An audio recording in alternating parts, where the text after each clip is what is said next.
Tá certo? Meus irmãos, vamos então aqui à lição 4, na classe de adolescentes. Paulo, um agente histórico da igreja. Quero lembrar aqui duas coisas muito simples aqui aos professores. Primeiro, as aulas aqui do YouTube devem servir como uma plataforma para você, como um suporte, como mais uma ferramenta para que você desenvolva a sua aula, tá bom? Para que você desenvolva a sua aula. Primeira coisa, você precisa desenvolver sua aula. Você não pode copiar a minha aula ou de outros canais e ir lá na sala e só reproduzir, não. Você precisa, até a minha aula tem 20, 25 minutos. A ideia é que é lhe dar ferramentas para você produzir a sua aula. Outra coisa, lições em PDF de juvenis e de adolescentes não tem na CPAD. Não tem. Só tem de adultos e de jovens. Então, tá muito difícil encontrar, não está? Só que não tá não. Sabe por quê? Porque estas revistas são currículo rotativo. Se você colocar lá, revista de adolescentes, terceiro trimestre de 2018, você não vai achar. Então coloca o título, História da Igreja para Adolescentes. Ou coloca o título da lição, Paulo, um agente histórico da igreja. Você vai achar muito material, dinâmicas, em PDF, vai achar um monte de coisa. Entendeu? E olha aí que às vezes na sua igreja, lembra disso, são rotativas. Então não jogue as revistas no final do trimestre fora. Se possível, faça uma coleta com os alunos. Por quê? Porque daqui 2 anos, a classe de adolescente vai usar essa revista, a classe de juvenis vai usar essa revista. Tá bom? Vamos lá. Paulo, um agente histórico da igreja. O texto bíblico está em Filipenses 3, de 5 a 11. Os objetivos da lição de hoje é ensinar sobre a vida do apóstolo Paulo, enfatizar a mudança do caráter de Paulo e incentivar os alunos a seguirem o exemplo de vida do apóstolo Paulo. Aqui tem algumas informações na lição que são muito importantes. Eu vou pontuando aqui e faço os comentários. Paulo, judeu, nasceu provavelmente entre os anos 5 ou 10 na cidade de Tarso, na Cilícia, uma região que pertencia ao Império Romano e que hoje faz parte da Turquia. Ainda muito jovem, foi enviado a Jerusalém para estudar a lei de Moisés com Gamaliel, o melhor professor da época. Tá? Paulo, então, é contemporâneo de Jesus. Quando você estuda a história dos dois, você vai perceber que tudo aquilo que Paulo ele fez antes de ter o conhecimento de Cristo estava ligado a tudo o que ele conhecia, ao zelo que ele tinha. Paulo, nome romano de Saulo, tá? Então, já vi muitas pregações falando dessa mudança de nome, né? Ele era conhecido como Saulo e agora ele é Paulo e tal. Mas tem muito mais a ver com a cultura do que com, né? Então ele é Paulo, nome judeu. Saulo, nome romano. Porque ele era tanto judeu quanto romano. Ele nasceu em Tarso, na Cilícia. Tarso não era um lugar insignificante. Ao contrário, era um centro de cultura grega. Tarso era uma cidade universitária que ficava próxima da costa nordeste do mar Mediterrâneo. Embora tenha nascido um cidadão romano, Paulo era um judeu da dispersão, um israelita circuncidado da tribo de Benjamim e membro zeloso do partido dos fariseus, Romanos 11, 1, Filipenses 3 e 5, Atos 23 e 6. Embora não saiba ao certo com quantos anos Paulo saiu de Tarso, sabe-se com certeza que ele foi educado em Jerusalém, sob o ensino do renomado doutor da lei Gamaliel, neto de Hilel. Paulo conhecia profundamente a cultura grega. Ele também falava aramaico, era herdeiro de tradição do farisaísmo, estrito observador da lei e mais avançado no judaísmo do que seus contemporâneos. Ele fala isso em Gálatas 1,14. Ele excedia em zelo a todos os de sua época, de sua idade. Considerando todos esses aspectos, pode-se afirmar que sua família possuía alguns recursos e desfrutava de posição proeminente na sociedade. Paulo também possuía cidadania romana. Ele próprio afirma ser cidadão romano de nascimento, Atos 22 e 28. E num determinado momento, ele então pede, ele faz uso da sua cidadania romana para não ser julgado à revelia, tá certo? Isso fazia parte de quem tinha cidadania romana. A cidadania romana concedia alguns privilégios, entre eles a garantia do julgamento perante César, e Paulo faz uso dessa garantia nos casos de acusação, imunidade legal dos açoites antes da condenação, e não poderia ser submetido à crucificação, a pior forma de pena de morte da época. Então, Paulo, ele faz uso disso. E o cidadão romano, ele tinha esses direitos legais: ser julgado pelo imperador, não ser linchado, não ser açoitado e não ser crucificado. O romano era o império que dominava na época, se julgavam os melhores e os maiores. Então, havia aí esses privilégios. Para você ter uma ideia, um cidadão romano nem falava a palavra crucificação, cruz, jamais poderia ser atribuído a um romano, tamanho era o horror disso para eles e para todo mundo. Bom, o livro de Atos dos Apóstolos informa que quando Estevão foi apedrejado, suas vestes foram depositadas aos pés de Paulo de Tarso. Após esse episódio da morte de Estevão, Paulo de Tarso assumiu uma posição importante na perseguição aos cristãos. Ele recebeu autoridade oficial para liderar as perseguições. Além disso, na qualidade de membro do concílio do Sinédrio, ele dava o seu voto a favor da morte dos cristãos. Isso aqui não foi apenas para Estevão, não, foi para muitos outros. O próprio Paulo afirma que expirava ameaça e morte contra os discípulos do Senhor. Isso aqui é como uma besta feroz sobre um animal, uma pessoa indefesa. Além de flagrar a perseguição em Jerusalém, ele ainda solicitou cartas ao sumo sacerdote para as sinagogas em Damasco. Seu objetivo era levar preso para Jerusalém qualquer um que fosse seguidor de Cristo, tanto homem quanto mulher. Paulo perseguia e assolava a igreja de Deus. Fazia isso acreditando que estava servindo a Deus e preservando a pureza da lei. Tá? Então, num primeiro momento, parece que Paulo está parece algo muito ruim o que Paulo está fazendo, e o era, mas na visão dele e dentro do que ele tinha sido ensinado, ele estava fazendo o correto, ele estava fazendo o que tinha que ser feito. Paulo, o cristão. Ao chegar a Damasco, Paulo não prendeu os cristãos, mas para surpresa de todos, começou imediatamente a anunciar Jesus nas sinagogas, dizendo: Jesus é o Filho de Deus. A sinagoga era e ainda é o local onde os judeus reuniam-se para orar e adorar a Deus. Ninguém entendeu nada, não é? Como é que pode esse homem ser... O próprio Ananias ficou com medo dele. Deus teve que falar para ele ficar tranquilo, porque esse é para mim um vaso escolhido. Então, num primeiro momento, Paulo perseguia a igreja, mas aqui ele se torna perseguido. Os judeus vão perseguir Paulo, até pela influência que ele tinha, né? Os judeus então passam a persegui-lo. Ao escrever Atos dos Apóstolos, Lucas interpreta a conversão de Paulo de Tarso como um ato miraculoso. Um momento em que o inimigo declarado de Cristo transformou-se em apóstolo seu. Os homens que estavam com Paulo ouviram a voz, mas não entenderam nada. Paulo viu Cristo ressurreto e ouviu as suas palavras. Esse encontro foi tão importante para Paulo que a base de sua afirmação sobre a legalidade do seu apostolado está fundamentado nessa experiência. Essa experiência transformou Paulo de Tarso profundamente, como é possível notar. Respondeu ao chamado de Cristo. O primeiro aspecto da mudança na vida do apóstolo Paulo pode ser percebido quando imediatamente ele responde à voz de Cristo: Senhor, caído ao chão, que queres que eu faça? Essa pergunta marcou o início do seu novo relacionamento com Cristo. De perseguidor a pregador do Evangelho. A mudança radical que atingiu a vida do apóstolo Paulo fica evidente na mensagem que ele começou a pregar na própria cidade de Damasco.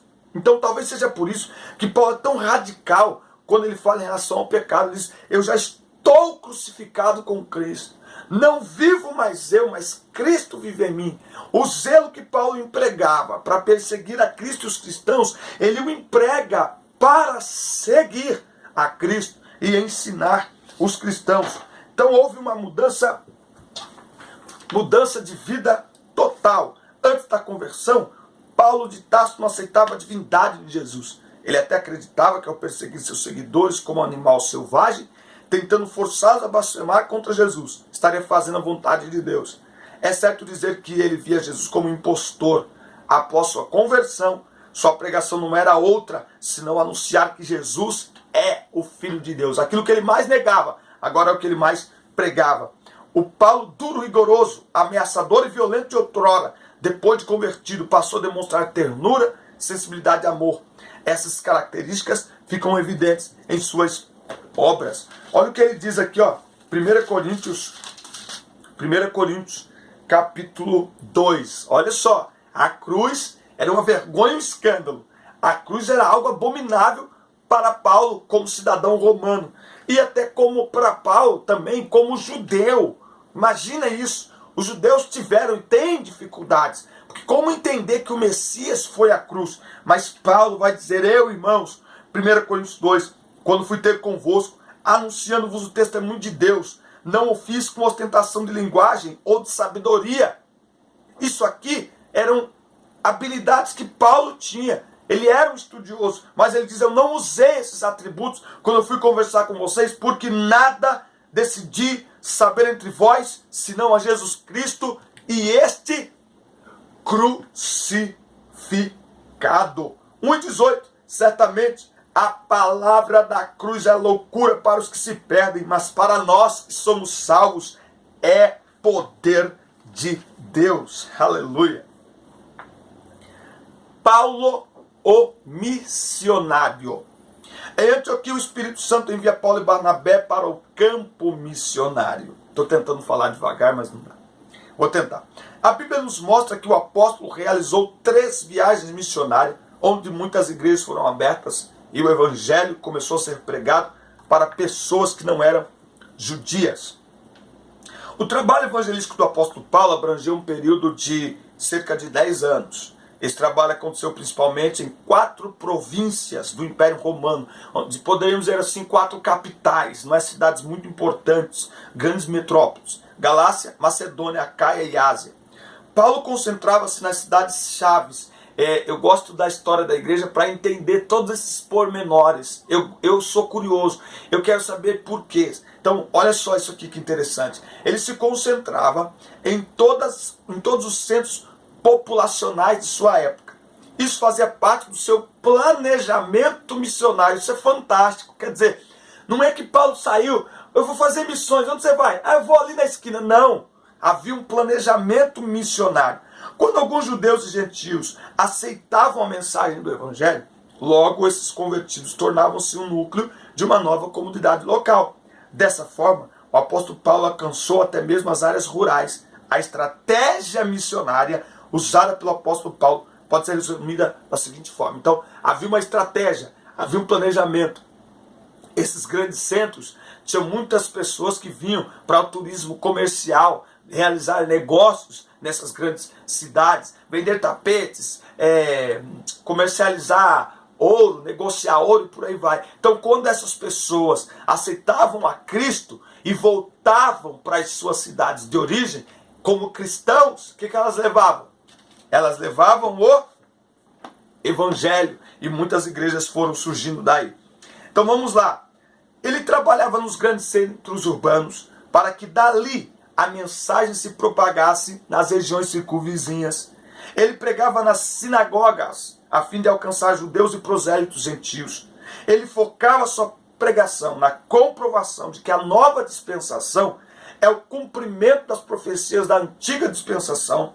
Ele percebia as características culturais e as necessidades dos ouvintes. Lembra? Fiz-me de tolo para com os tolos, fiz-me de tudo para com todos, para que de alguma forma possa ganhar alguns. Assim ele aplicava tais particularidades em sua mensagem evangélica. Ele mantinha o contato com as comunidades cristãs estabelecidas. Esse contato se dava por meio da repetição de visitas e envio de cartas e mensageiro de sua confiança. Ele estava atento às desigualdades presentes na sociedade de sua época e promovia unidade entre ricos e pobres, gentios e judeus. Além disso, ele solicitava que as igrejas mais prósperas ajudassem as igrejas mais pobres. As mais prósperas ajudassem as mais pobres. Aí você tem aqui a primeira viagem de missionária de Paulo, que está em Atos 13, tá bom? Aqui no material está bem explicadinho, bem detalhadinho. Baixa ele aí que você vai ver, é muito legal. O ponto de partida da primeira viagem foi Antioquia, um lugar que havia se tornado um tipo de centro do cristianismo entre os gentios. A viagem foi concentrada basicamente na ilha de Chipre e na parte sudeste da província romana da Galácia. Barnabé foi o líder até um determinado momento da viagem, depois Paulo, pregador principal. Nesta viagem, João Marcos foi com eles, mas no meio da viagem ele os abandonou e voltou para Jerusalém, e aí a partir daí Paulo então assume a direção da missão. Tem a segunda viagem missionária de Paulo, que está em Atos 15. A ideia era visitar os irmãos por todas as cidades em que a palavra do Senhor já havia sido anunciada, mas Barnabé queria levar João Marcos, que tinha desistido da primeira viagem, então houve uma discussão entre eles. Paulo levou consigo a Silas, não é? E Barnabé foi com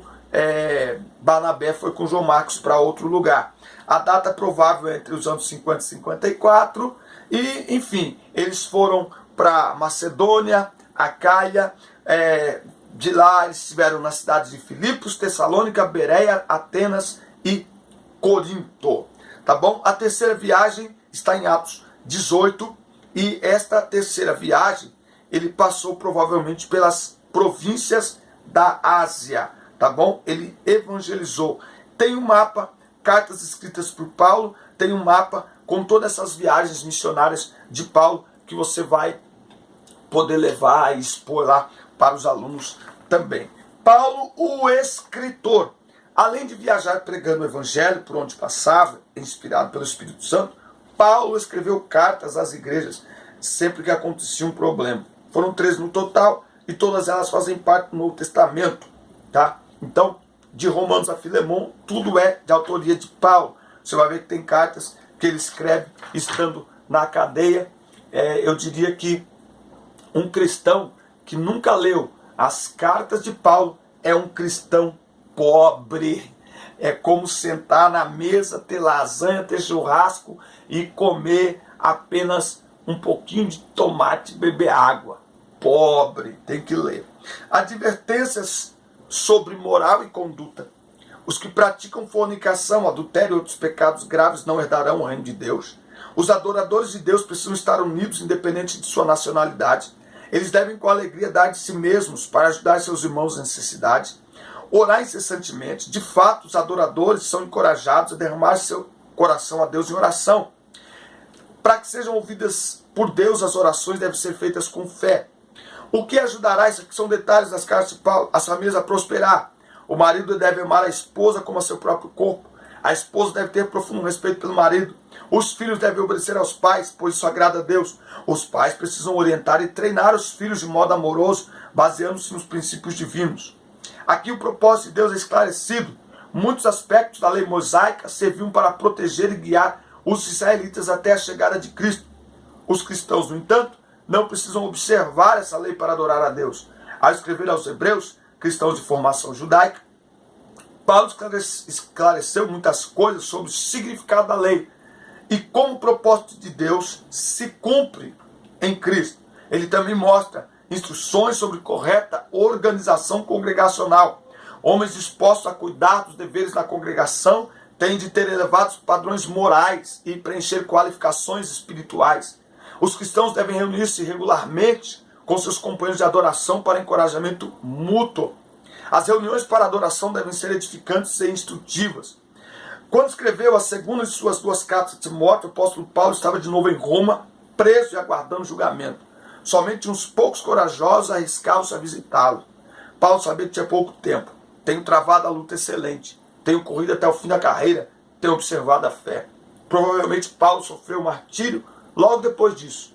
Mas as cartas desse apóstolo orientam os cristãos verdadeiros até os dias de hoje. Romanos, 1 Coríntios, 2 Coríntios, Gálatas, Efésios, Filipenses, Colossenses, 1ª e 2ª Tessalonicenses, 1ª e 2ª Timóteo, Tito, Filemão.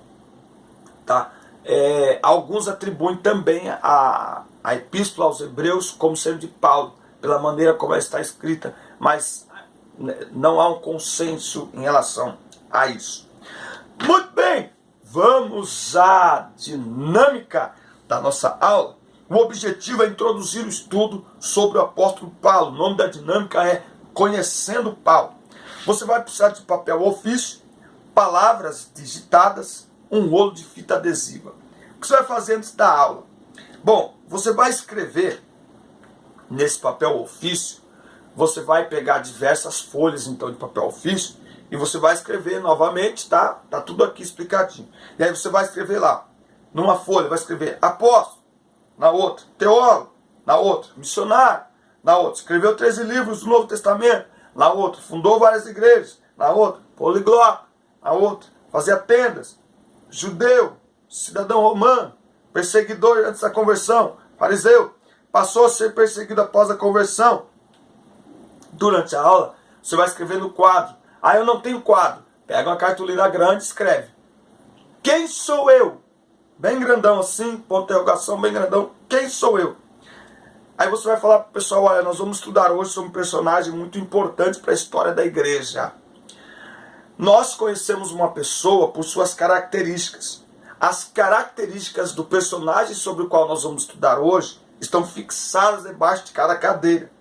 Que tal retirá-las e descobrir a quem se refere? Só que é bom você fazer bem no início da aula, antes de abrir as revistas, porque infelizmente muitos não leem as revistas, então muitos não vão saber nem o título, lamentavelmente, da aula aí do domingo.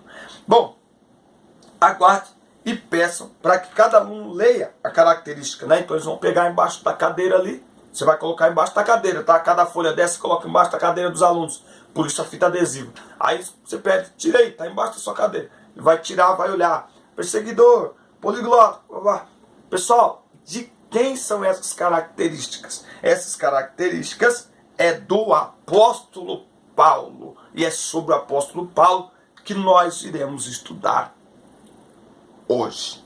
Tá certo, meus irmãos? Essa foi a aula 4 para a classe de adolescentes. Um grande abraço, fique na paz, assista a conta, compartilhe, mande para todo mundo, inscreva-se no canal, rumo a 500 mil de views. Ajuda aí, meu irmão, e vamos em frente. Um grande abraço, fique na paz, valeu, até a próxima, Deus abençoe.